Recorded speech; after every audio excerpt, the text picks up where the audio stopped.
relationships are not 50-50.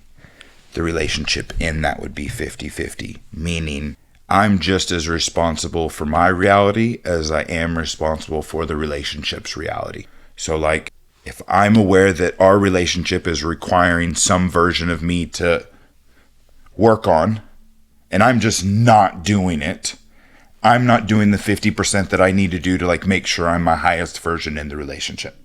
And so if the relationship is important to both of us, then what we're agreeing is that, hey, I should always be able to expect your highest version to show up in this. And if it doesn't, I should be able to say something as long as I'm in my highest version also. So then there's the expectation on, hey, don't call shit out as if you're also in a low state, because like, that's not the standard we should be running from. But if I look at you and I get to go like, hey, the relationship requires both of us to like not come at each other like that.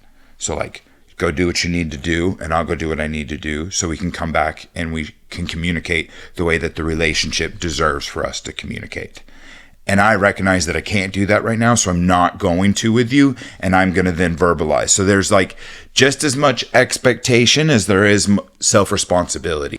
And I think there's like this dance with that. If we were just to go to like the types of relationships that go on intimately in this day and age are a lot more broad. So I'm not going to say male or female, but like masculine and feminine. Then like someone needs to iron that stuff out. Like we both can't do this in the same partner relationships, or like male on male relationships. I think we struggle in like, how do I show up for you? I just cried in front of you and you did a really great job of holding space. But like I crying in front of some people, that really throws some men off.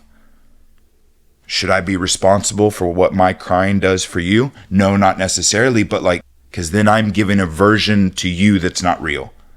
So I'm giving a fake version of myself because I'm altering myself to not cause you anything. I've worked towards kind of two places of conscious observer and then like full allowance. Hey, I'm going to show up how best serves like my highest self. And you're not expected to show up in any way required. You get to show up however you want. But then I also then get allowance to go, cool, if that's how you want to show up, then I also don't want to be in this relationship. I'm not expecting you to change. And I also don't have any weight in it where like, I think our partners become like, you have to move this way because it makes my trigger when you do this. Well, damn, aren't you responsible for your trigger as much as I'm responsible for the way I interact with you? Now, I shouldn't hear you say that and then intentionally do it, but like, what in you is getting triggered? Can we navigate that part too? So you're observing. I'm fully observing you. You have no expectation. You're fully allowed. And then if you're fully allowed and we're like both doing this and I'm like, hey, do you dig that? And you're like, I really dig that. Then we get a like fully relationship because it was like, are you showing up 100%? And I'm going, am I showing up 100%? We both go like, yeah. Then like that's where cool shit happens. Friendships, male, bros. Like I've got some soul family here in Austin that like we've interacted probably 30 times together. And it's just been beautiful all 30 times. And so when we see each other, it's like full embrace and hug with each other because you get to show up exactly your highest self and I'm showing up my highest self. And that's the relationship goal, I think. But it's your responsibility. It's my responsibility to show up in that highest part. Yes.